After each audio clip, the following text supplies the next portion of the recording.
The year was 1828, and the wind off the upper Missouri smelled of thawing mud, wet hides, and smoke. The spring rendezvous at Fort Union was breaking apart trappers, traders, and wanderers, spilling into the plains in a clatter of wagons and curses. Every year it was the same. The ice went out, the beaver trade surged, and the mountains called.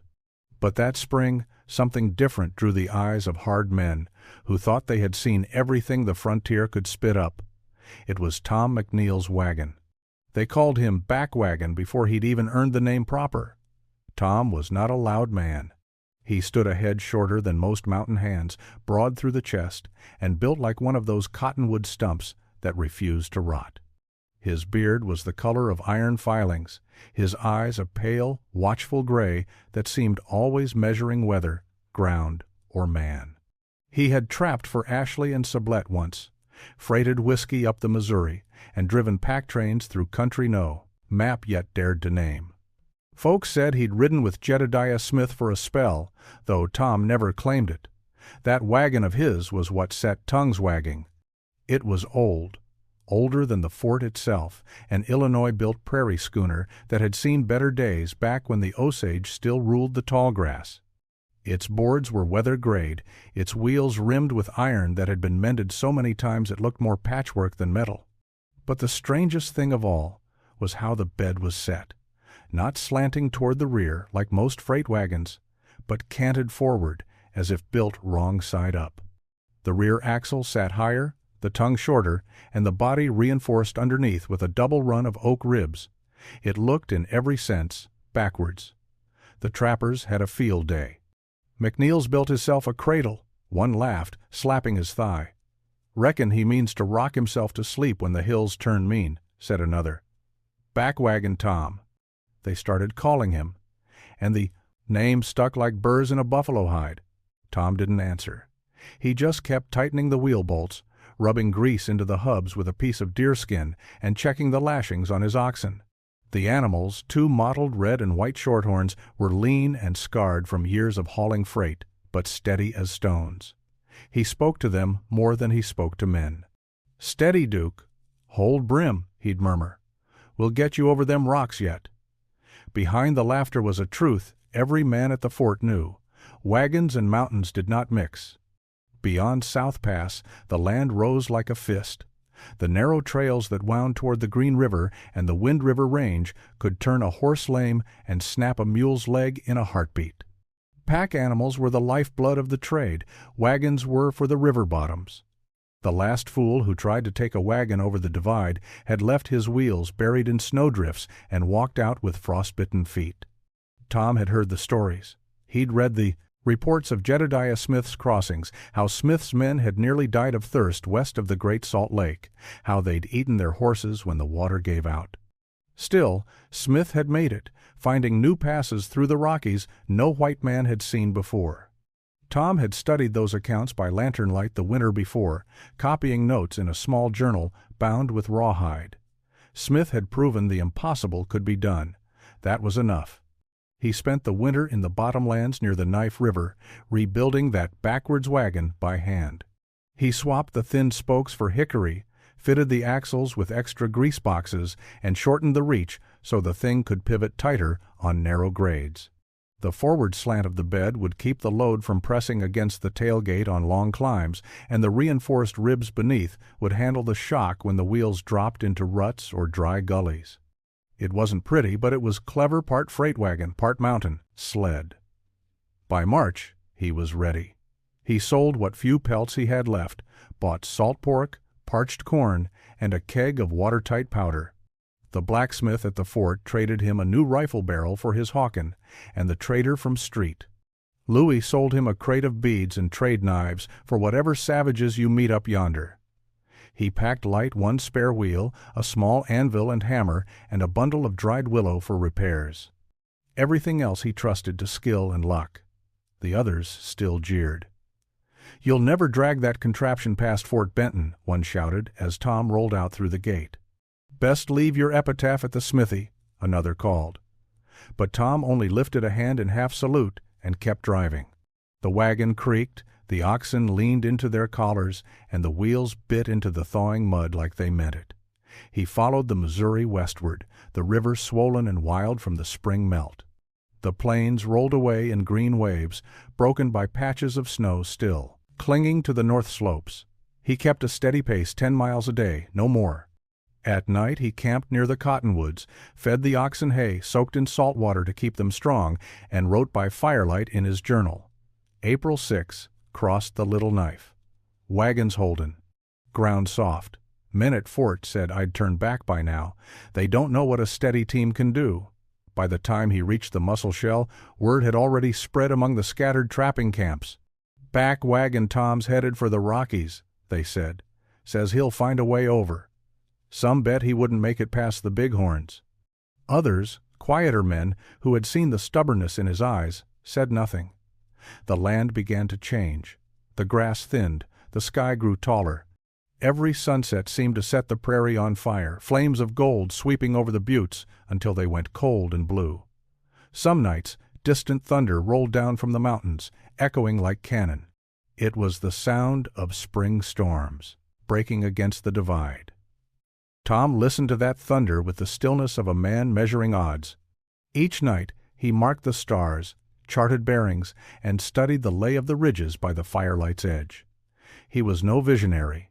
He didn't believe in destiny or glory, but he believed in work well done, in a wheel that turned true, and a road that, no matter how rough, led somewhere worth finding. When he reached the Powder River country, he met a small band of crow hunters. They eyed his wagon curiously, circling it like it was some new species of beast. One of them, a man with a hawk feather bound in his braid, grinned and slapped the wooden side. "This horse," he said through signs, "has 4 legs that do not move." Tom smiled back. "Aye," he said, "and she don't spook in thunder, neither." They laughed together, and that night he traded a handful of beads for smoked meat and a buffalo robe. Before they parted, the crow pointed west toward a line of gray, peaks cutting the horizon. "Snow mountains," the man said. "Bad road, many stones." "You go alone?" Tom nodded. The crow looked at him a long moment, then touched the wagon once more, as if blessing it. "You strong," he said. "Maybe wagon strong too." When the sun rose the next morning, Tom McNeil set his course toward those mountains, the wagon wheels crunching through frost-stiff grass. Behind him lay laughter and doubt. Ahead, the unknown. The air grew thinner, colder. But in the stillness of that high country, every creak of his backwards wagon sounded almost like a heartbeat, steady, defiant, alive. He never looked back. The first week out of the Powder River country brought Tom McNeil into land that felt older than time. The prairie grass grew sparse, giving way to sage and shale, and the earth began to rise in slow, stubborn folds. To the west, the Wind River Range stood like a wall of blue stone, the first sentinels of the Rockies.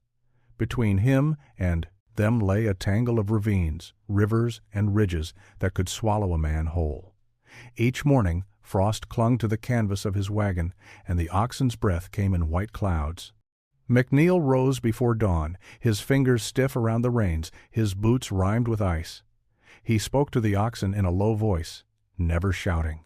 The creak of the wheels became a kind of rhythm, the wooden spokes groaning in time with the slow heartbeat of the frontier. By noon, the sun turned the high plains into a mirror. He passed old buffalo trails deep, worn tracks running like scars through the land, and camped where the grass still grew thick enough to feed the team. When he could, he stopped by streams to wash the wagon wheels, scraping mud from the iron rims with a knife. The wagon held true. Every man back at Fort Union had sworn it would crack apart by now, but its backward-leaning frame flexed where others might have split. When the road tilted upward, the weight of the load pressed forward instead of backward, easing the strain on the rear axle. Tom knew that's what they hadn't understood. "A wagon's like a man," he'd once told a skeptical Smith. "You build it to lean into trouble, not away from it." Late one afternoon, he came upon the charred ruins of a trapper's camp, just ashes, broken kettles, and a few blackened bones. From the tracks, it had been weeks old. The plains had a long memory for violence, and Tom knew better than to linger. He moved on quickly, feeling the weight of solitude settle deeper in his chest. Nights were the hardest. When the wind turned from the west, it carried with it the cold breath of the mountains and the cry of coyotes that never seemed close, yet never far. He'd sit by his fire, eating salt pork and parched corn, listening to the timber pop and the oxen shift restlessly in the dark. Once he thought he saw a lone wolf watching from the ridge, its eyes twin sparks in the blackness, but when he blinked, it was gone. He thought often of men like Jedediah Smith, how Smith had crossed deserts with no water, how he'd been mauled by a grizzly and stitched his own face shut. There was courage in that, but also faith. The kind of faith that the land, for all its cruelty, would still yield a way through. McNeil didn't pray much, but he understood reverence, and he felt it here in the wind, sighing through the pines, in the stars so sharp they looked like holes punched through heaven. By the time he reached the foothills, the wagon was coated in dust and the oxen's hides were dull with sweat. Streams tumbled down from snowfields, cold and clear, and he filled his water casks till they overflowed. But with every mile, the trail narrowed. Loose rock clattered under the wheels, and the grade steepened until even the oxen struggled to keep footing. On the third day in the foothills, he reached a point where the trail simply vanished, washed out by a spring flood. Ahead lay a steep draw, choked with stone and deadfall. Most men would have turned back. Tom climbed down, studied the slope, then began to work. He cut logs to brace the wheels, unloaded half the wagon to lighten the load, and coaxed the oxen one cautious step at a time. The wheels slid, the axles groaned, and mud flew in great arcs. At one point, the left wheel dipped so deep that the whole bed tilted dangerously. Tom threw his shoulder into it, his boots slipping, the rawhide reins biting into his palms. "Easy, Duke! Pull now steady! Brim pull!" The wagon lurched, then climbed. Inch by inch, it found its balance, and when it finally reached the crest, Tom stood panting beside it, mud up to his knees, a grin breaking through his beard. He set camp that night on a ledge overlooking the valley below. The sun was going down behind the peaks, flooding the sky with copper light. From this height, he could see the endless sweep of the land. He'd crossed an ocean of grass and shadow, broken only by the thread of his own trail. He opened his journal and wrote by firelight. May 12. Made the climb. Wagon near turned turtle, but held. Folks back east say the Rockies are impassable to wagons. Maybe they're right. But a man doesn't find new country by believing what others say can't be done. As the fire burned low, he listened to the crackle of wood and the slow chewing of the oxen nearby. Somewhere above, an eagle called high, lonely, certain. Tom smiled faintly and looked west, toward where the last light glimmered off the snow peaks. Tomorrow he would enter the mountains proper. The land ahead would be rougher, colder, and less forgiving. But the wagon had proven itself. It had earned its name, and so had he. Back-Wagon Tom. He rolled the name in his head and chuckled softly. Maybe, he thought, some names were worth keeping after all. The land began to tilt toward heaven. From the ridge above the Popo-Aggie, Tom McNeil saw the Wind River Range up close for the first time. Peaks of granite and ice loomed like frozen waves, their shadows swallowing entire valleys. Between him and those heights stretched a confusion of ridges, ravines, and snow-fed creeks. There was no road here, no ruts of previous wheels, only elk trails and the faint scars of old Indian paths winding through the timber. The oxen blew steam with every breath. Their hooves slipped on shale and wet moss, and the wagon groaned like a living thing. McNeil walked most of the day beside them, axe in one hand, lead rope in the other, his boots soaked through. He moved slowly but steadily, pausing often to study the sky. Clouds rolled off the peaks like smoke, gathering weight. Spring in the lowlands meant thaw and mud, but up here it meant storms sudden, white, and merciless. He found an abandoned Shoshone hunting camp near a glacial stream, 3 fire rings, and a few willow frames half buried in snow. He took shelter there for 2 nights, patching a cracked wheel rim and sewing new harness, straps from strips of hide. He cooked dried beans in a tin pot and melted snow for water. When he slept, it was in snatches, the cold creeping up through the ground. Each morning, frost glazed the wagon cover and the oxen's backs. On the third day, he began the ascent in earnest. The trail he'd followed petered out into broken stone and windfall. Ahead lay a steep shoulder of granite that locals later called McNeil's Pass, though he never named it himself. He studied it a long while, chewing a strip of jerky. It was madness to take a wagon that way. But the stars, the night before, had shown a clear opening in the range, a low gap to the southwest that might lead through to the Green River Basin beyond. He unloaded the wagon halfway again, stacking crates of trade goods under a tarp at the base. If he survived the crossing, he could retrieve them later. What mattered now was getting the wagon, oxen, and himself to the other side of that divide. The climb began before dawn. The air thinned quickly. By mid-morning, the wagon wheels sank in patches of wet snow. Each step was work chopping brush for traction, levering the wheels with logs, coaxing the oxen forward one careful foot at a time. He talked to them constantly, his voice low and steady. "Easy there, Duke. We'll get you over, boy. Just a bit more." Once, near the crest, the right wheel slipped off a ledge and hung in space. The wagon tilted dangerously, canvas sagging. McNeil dropped the reins and lunged, jamming his shoulder against the wheel and shoving with every ounce of strength. For a terrible moment he thought it was over, that months of toil would end in splinters on the rocks below. Then the oxen lunged, hooves scrabbling, and the wheel lurched back into place. He dropped to his knees, gasping, and let out a hoarse laugh. "Backwards, is it?" he muttered, patting the wheel rim. "Then backwards saved our hides." By noon, snow began to fall fine, dry flakes that hissed on the wagon cover. He pressed on, following a frozen stream upward until it vanished under a crust of ice. The air was thin enough to sting his lungs. His beard froze solid. At last, the trees thinned, and he emerged onto the high saddle of the pass. The world there was silence. The peaks stood close enough to touch, jagged and shining in the pale light. Below him stretched the west a vast basin of hills and sage, dark rivers glinting like wire under the clouds. For a long time he simply stood there, hat in hand, breathing hard, letting the wind whip through his hair. He had crossed the continental divide alone.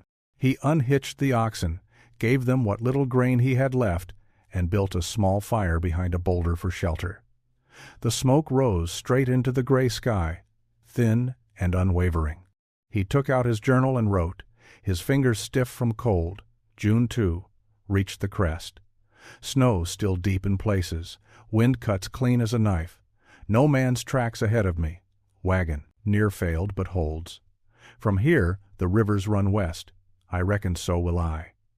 That night, the storm broke. Wind screamed through the pass, tearing at the wagon canvas. Snow came in waves, driven sideways. McNeil tied the oxen close and covered them with blankets, then crawled under the wagon himself. The cold bit like teeth. He dozed fitfully, waking to feed the fire with bits of brush. Somewhere in the night, a sound rose above the storm, a deep, echoing crack like the breaking of ice. A cornice somewhere up the slope had given way. The mountains shifted in their sleep. When dawn came, the world was white and new. The storm had passed, leaving drifts up to his knees. He broke camp quickly, refitted the load, and began the slow descent.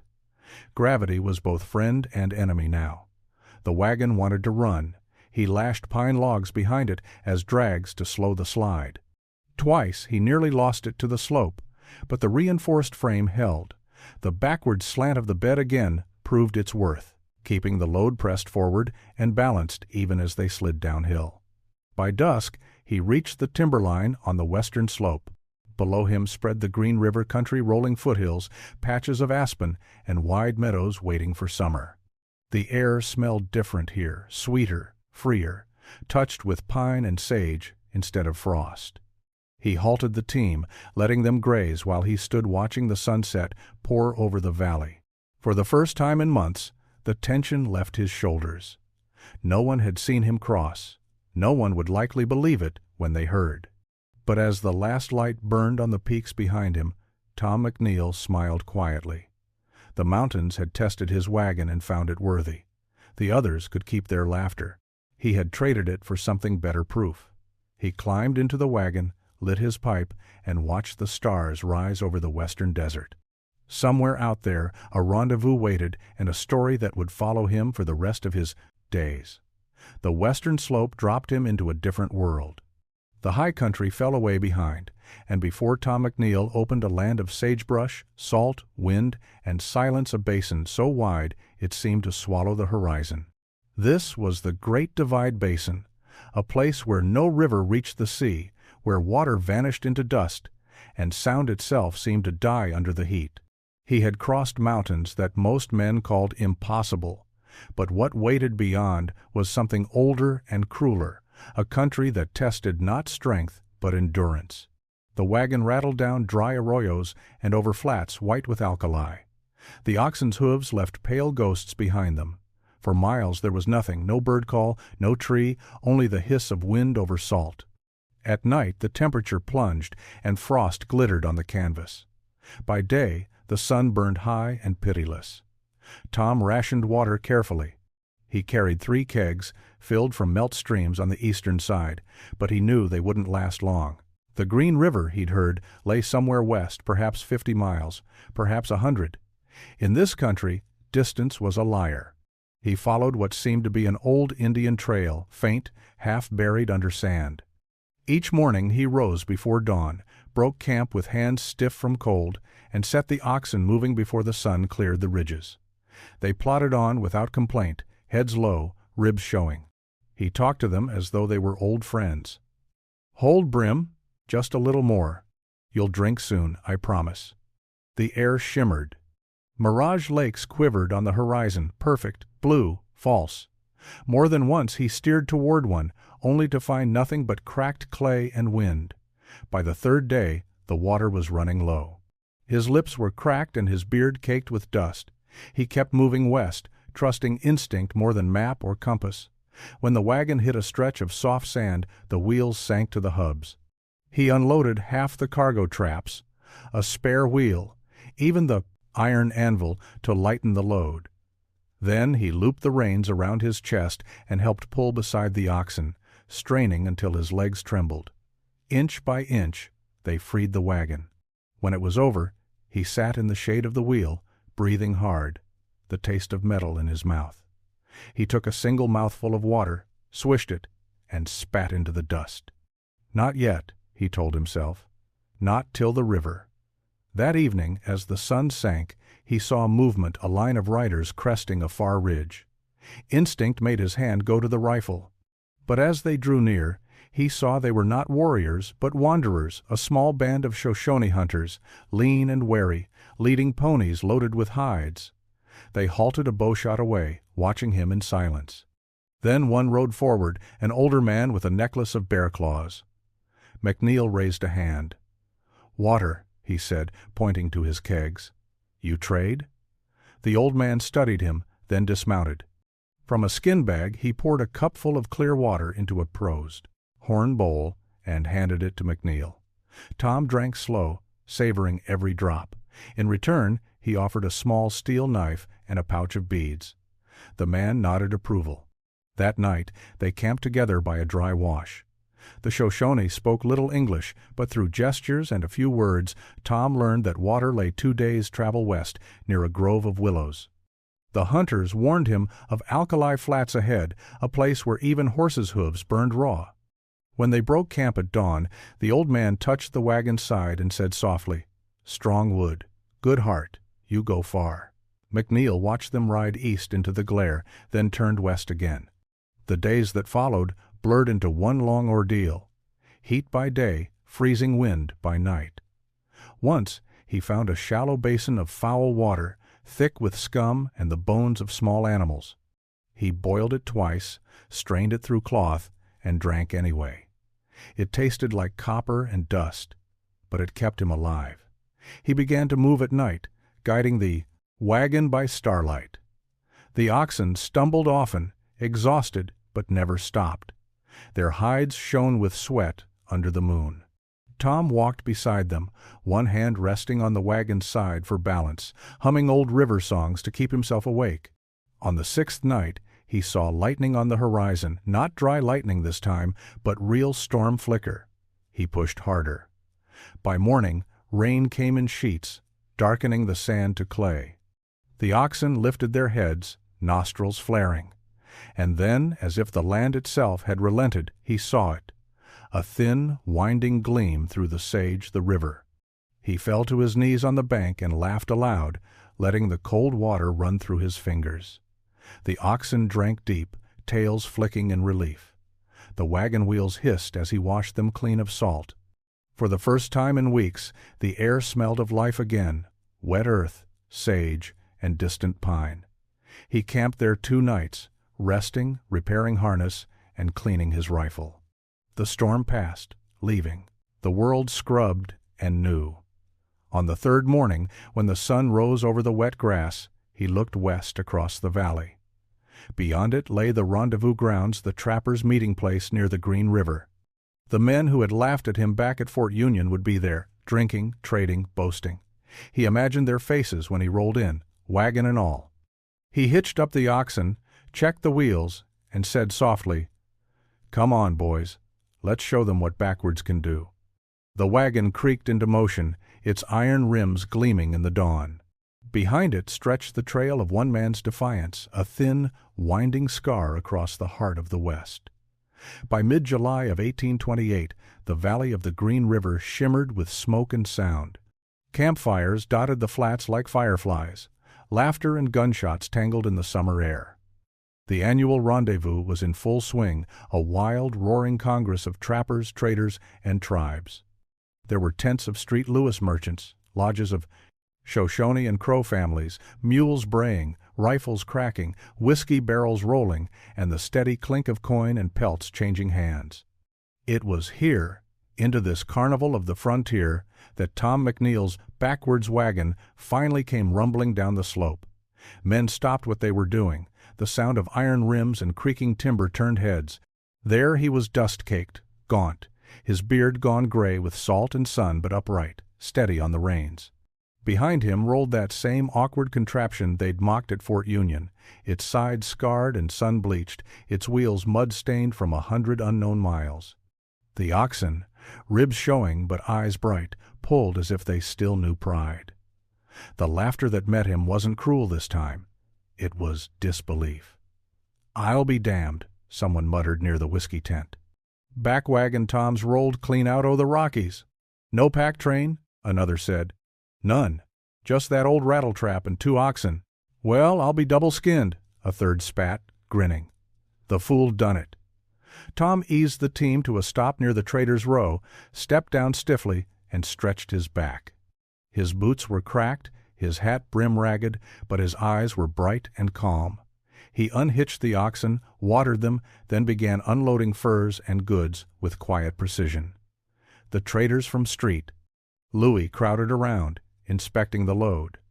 Many of the goods were intact trade beads, powder, traps all dry and sound despite months on the trail. A merchant named Baptiste shook his head in wonder. "Mon Dieu, McNeil! You brought more across than 3 pack strings could haul. How you do it?" Tom just smiled faintly. Wagon leaned forward, carried its own weight downhill. Simple as that. Before long, even the hard men of the hills, Old Bridger's trappers, Carson's greenhorns, and the weather-beaten veterans who'd scoffed at him months ago came to look. They ran calloused hands along the wagon's frame, testing the joinery, tracing the strange slant of the bed. "Never seen the like," one said. "Backwards, sure as sunrise." "Aye," another replied. But she made it when others didn't. Tom said little. He wasn't a boasting man. That evening, as the camp filled with music and shouting, he sat alone by his fire, smoking his pipe and writing in his journal. The sounds of the rendezvous carried across the water fiddles, laughter, the rhythmic drumming of Indian dances. Above him, the peaks of the Wind River Range glowed red in the dying light. He wrote, July 14, crossed the divide, crossed the desert, reached Green River Hole, Oxen thin but strong, wagon never failed. The men laughed, but it rolled true. Mayhap a thing built backwards finds its way forward just the same. As night deepened, some of the trappers drifted over. One of them, an old mountain man named Pegleg Ward, who'd lost part of his foot to frostbite years earlier, sat down, uninvited, and poured a tin cup of whiskey. "McNeil," he said, shaking his head, "I called you mad when you hitched them oxen, but by God, you've made believers of us all. They'll be tellin' this story long after the pelts are gone." Tom took the cup, raised it slightly, and drank. "Wasn't faith that got me here," he said quietly. "Just wood, iron, and will." Ward grinned. "That'll do for faith in these parts." Word spread fast. Within days, traders were sketching the wagon's design, copying its forward slant and reinforced undercarriage. A few even offered to buy it outright for study, but Tom refused. "She's crossed her mountains," he said. "She's earned her rest." At the close of rendezvous, when most men were drunk or trading tall tales, the old wagon stood silent beside the riverbank, its wheels half buried in sand, its boards humming faintly in the evening wind. The oxen grazed nearby, tails swishing lazily. Tom watched the sky fade, from copper to blue. Somewhere across the firelit camps, a voice sang in French, another in Crow. The frontier had no anthem, but if it did, it was the sound of that mingled song, men and nations meeting on uncertain ground, dreaming westward. A younger trapper came by, starry-eyed and eager.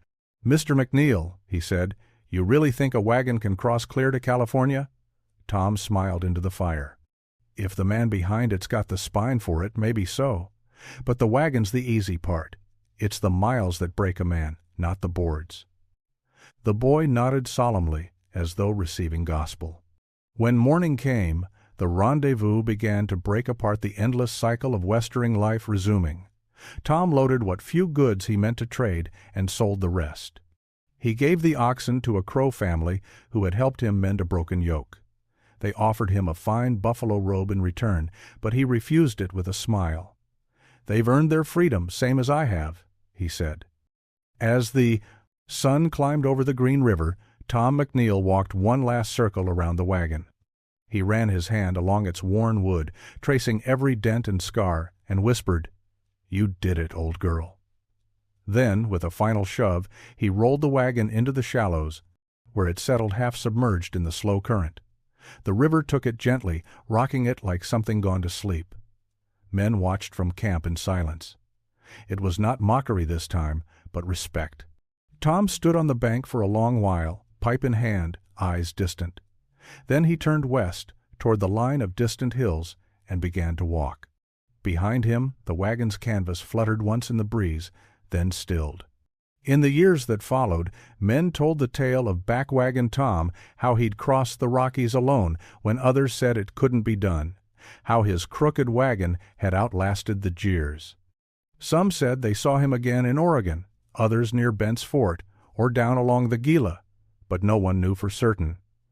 What they did know was this. Somewhere out there, in the wide silence of the frontier, a man and a wagon had proven that the impossible was only a matter of direction.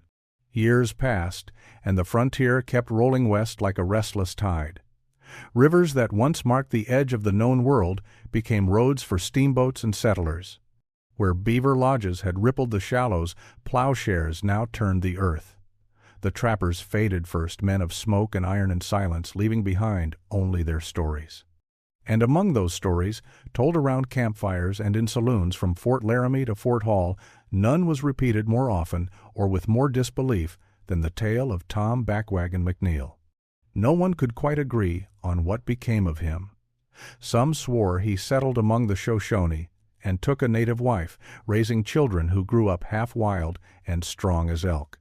Others said he drifted south to Taos, working as a freighter, guiding greenhorns across the Sangre de Cristos with the same quiet certainty that had carried him over the divide. A few claimed he vanished entirely one winter, his camp found empty, the snow unbroken but for a single line of ox tracks leading toward the mountains and ending at a frozen creek. Whatever the truth, his story became part of the language of the West. At the 1833 rendezvous near Horse Creek, a pair of young trappers from Independence arrived, hauling a wagon modeled after McNeil's backward design short tongue, reinforced ribs, slanted bed. The old men laughed until they saw the thing roll over rocky ground without breaking a spoke. By year's end, a dozen more like it had crossed South Pass. By 1835, wagons were following the fur routes into Oregon country. Historians would later call it the beginning of the wagon frontier, the first sparks of the overland migration.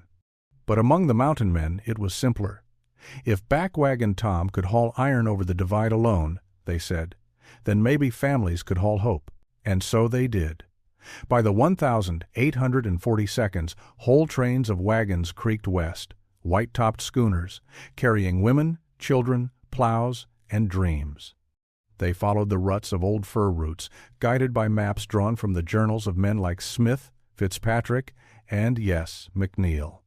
Few of those emigrants ever heard his name, but every one of them owed him a measure of their passage.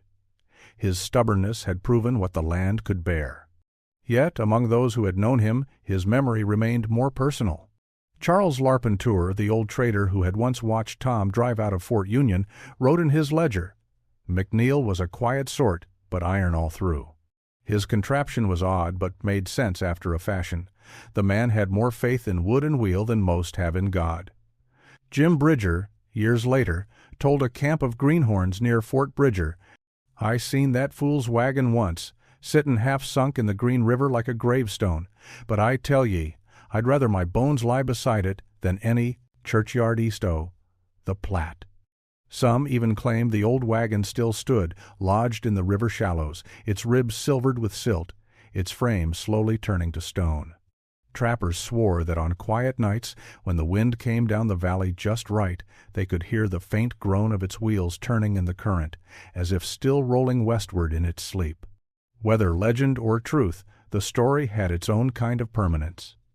The mountain men, for all their roughness, had a reverence for the few among them who met the impossible head-on. They understood that a man's measure wasn't the miles he traveled, but the way he carried them. And Tom McNeil had carried his miles well. Even now, in some forgotten corner of a museum, the kind where tourists pass glass cases without reading the plaques, there sits a fragment of an old wheel said to have belonged to Back-Wagon Tom. The wood is black with age, the iron rim eaten by rust, but the curve of it still feels right, under the hand. Beside it, a note in faded ink reads, "Recovered near Green River, 1837. Believed to be from the first wagon to cross the Continental Divide unassisted." The handwriting is careful, the words spare. They could almost have been Tom's own. If you listen long enough, the frontier itself seems to murmur his story, the rivers that ran west, the wind through sage, the echo of hooves in the passes. His trail has long since vanished under grass and time, but his spirit remains in every wheel that turns toward the horizon. For in the end, that was his legacy, not gold, not fame, but the proof that courage could take shape in wood and iron. That a man could build something with his hands, call it foolish, and watch it defy the world. The mountain men used to say the West wasn't conquered, it was courted. And perhaps that was true. Tom McNeil never conquered anything. He listened, he learned, and he leaned forward, into the wind, into the grade, into life itself. And when he disappeared, the land he'd crossed didn't close behind him. It stayed open, waiting. Out there, beyond the last cottonwoods, where the rivers split and lose themselves in the sage, the wind still carries a sound like creaking timber and slow, steady wheels. Some say it's just the weather in the canyons. Others say it's the ghost of a man and his wagon, still pushing west, still proving that what's called backwards by men may be the only way forward at all. By the spring of 1831, long after the story of his backwards wagon had become campfire gospel, Tom McNeil appeared again, just as suddenly as he had vanished. He rode into Fort Bonneville on a robined mule, wrapped in a buffalo coat, hat pulled low against the snow. The few who recognized him at first thought he was a ghost. He looked older, but not weaker. His beard had gone white at the edges, and the sun had carved deeper lines into his face. Yet his eyes were the same gray, steady, unhurried. He dismounted, stabled his mule without a word, and traded a small pouch of gold dust for coffee, lead, and new boots. When one of the younger traders, too bold for his own good, asked if he was the Back-Wagon man, Tom only smiled. "Was once," he said. "Now I'm just a man who got tired of rivers that already had names." The fur trade was dying by then. Beaver hats had gone out of fashion in Europe, and the big companies were bleeding money. Men like Bridger and Fitzpatrick were turning to guiding emigrant trains instead of trapping. But Tom wasn't made for company work. He'd never cared for markets or profits. What drew him west again wasn't gold or fur, it was silence. He loaded his mule with basic supplies and left the fort the next morning, heading toward the Wind River Range. The same peaks that had once tried to kill him now beckoned like old friends. That spring, the snow lingered late in the high country. Creeks ran full and fast, their voices echoing between walls of granite. Tom followed them upward, camping in the lee of boulders, sleeping under the same stars that had watched him cross the divide years before. His joints ached now, and his beard collected frost by dawn, but he didn't mind. To a man like McNeil, solitude wasn't loneliness, it was truth. He trapped a little for food, fished the clear streams, and traded when he had to. Sometimes he met Shoshone families who remembered him. They called him the Wagon Ghost now, a name half joking, half holy.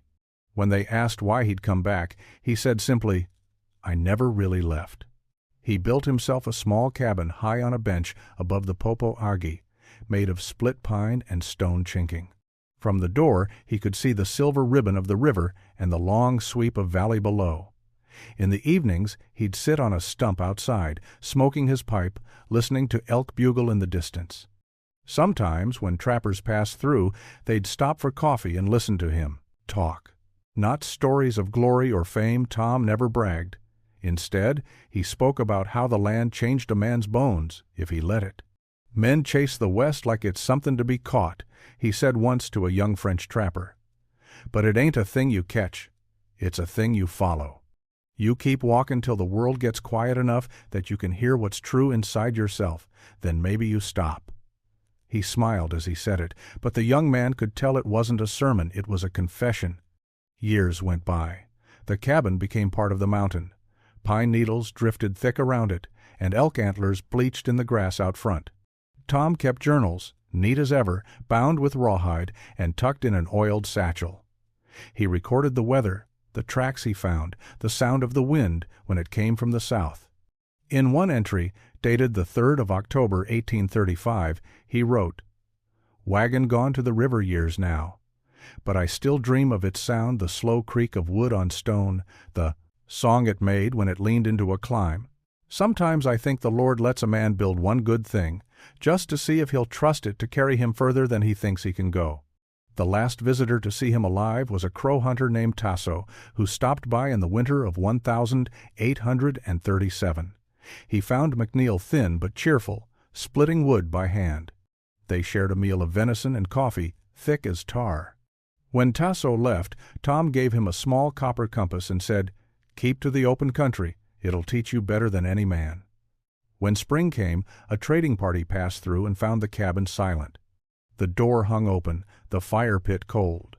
On the table lay his pipe, his journal, and a half-finished cup of coffee turned to ice.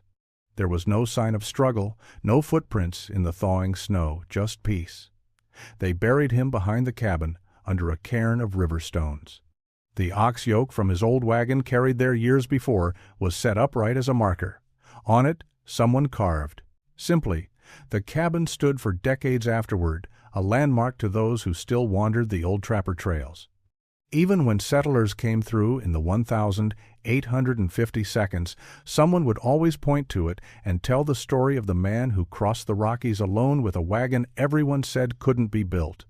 And though the years blurred fact and legend, the core of it endured the quiet certainty of a man who trusted his own hands, his beasts, and the country he loved. In time, the mountains reclaimed the cabin. pines grew through the floorboards, snow broke the roof, and the ox yoke rotted away.